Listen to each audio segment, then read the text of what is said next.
Good morning students. Today in our English period I am going to start with second part of the chapter 1. The three question as we read it.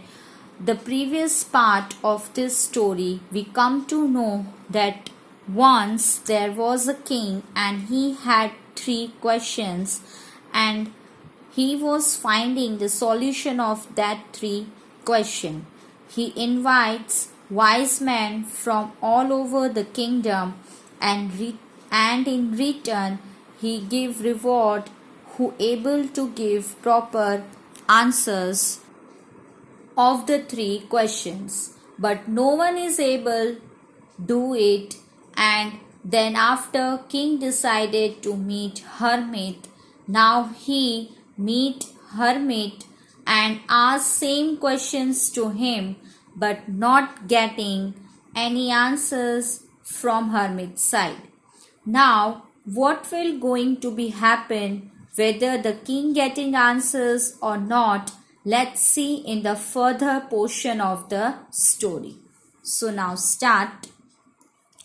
The king turned around and saw a bearded man running towards them. His hands were pressed against his stomach, from which blood was flowing.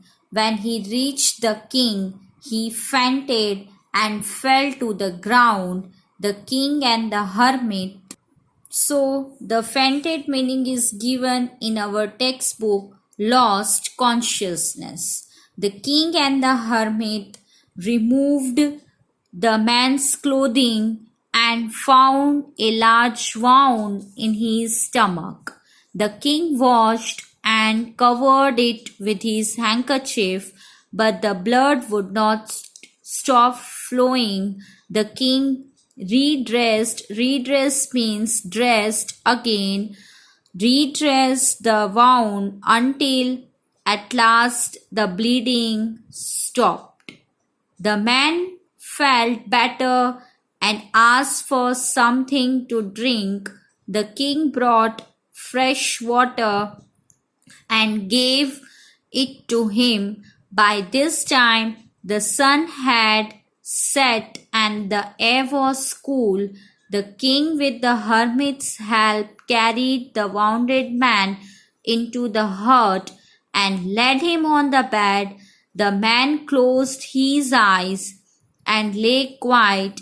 The king, tired by his walk and the work he had done, lay down on the floor and slept through the night. So suddenly a wounded man came running out of the forest and he fainted, fainting meaning lost consciousness, in front of them.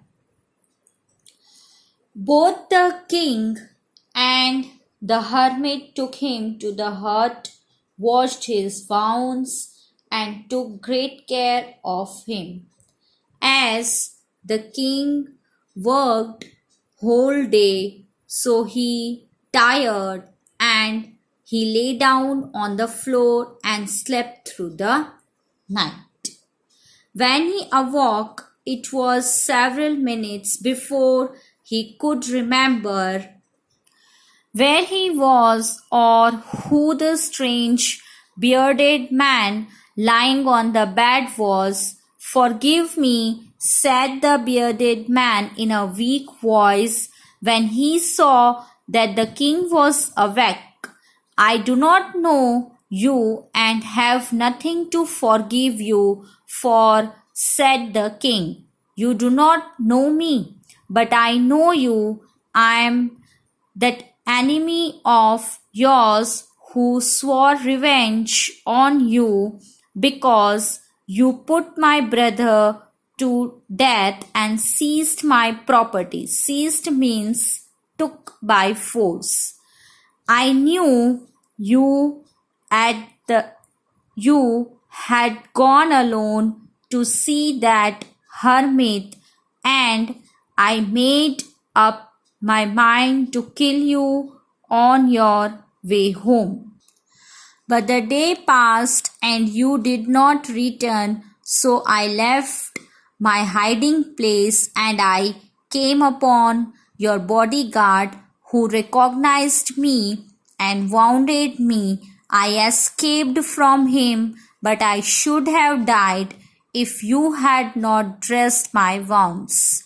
I wished to kill you, and you have saved my life. Now, if I leave, I will serve you as your most faithful servant and will order my sons to do the same. Forgive me. So, the next day, when the man woke up, he recognized the king and asked forgiveness. The king was surprised to see all this. He did not recognize the man. So the man told the king about himself, that he was his enemy. He wanted to kill him, but as you dress up my wounds, I serve you as your most faithful servant, and I will order my sons to do the same. Please forgive me. The king was very happy to have made peace with his enemy so easily and to have won him over as a friend. He not only forgave him but said he would send his servants and his own doctor to look after him, and he promised to give back the man his property. Leaving the wounded man, the king went out of the hut and looked around for the hermit. Before going away, he wished once more to get answers to his questions. The hermit was on his knees sowing seeds in the beds that had been dug the day before. The king went up to the hermit and said, "For the last time, I beg you to answer my questions, wise man." After listening to him, the king became very happy because he has won over his enemy. The king went out of the hut and looked around before going. He wanted to get the answers of his questions.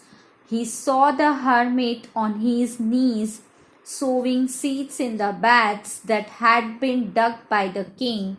The king requested the hermit to tell the answers of those questions. "You have already been answered," said the hermit, still bending down to the ground and looking up at the king as he stood before him. "How have I been answered? What do you mean? Do you not see?" replied the hermit. "If you had not pitied my weakness yesterday and had not dug these pits for me, you would have gone away. Then that man would have attacked you, and you would have wished you had stayed with me. So, the most important time was when you were digging the beds, and I was the most important man, and to do me good was your most important business. Afterwards, when the man reigned to us, the most important time was when you were caring for him, because if you had not dressed his wounds, he would have died without having made peace with you. So he was the most important man, and what you did for him was your most important business. Remember, then there is only one time that is important, and that time is now. It is the most important time because it is the only time we have any power to act. The most necessary person is the person you are with that particular moment, for no one knows what will happen in the future and whether we will meet anyone else.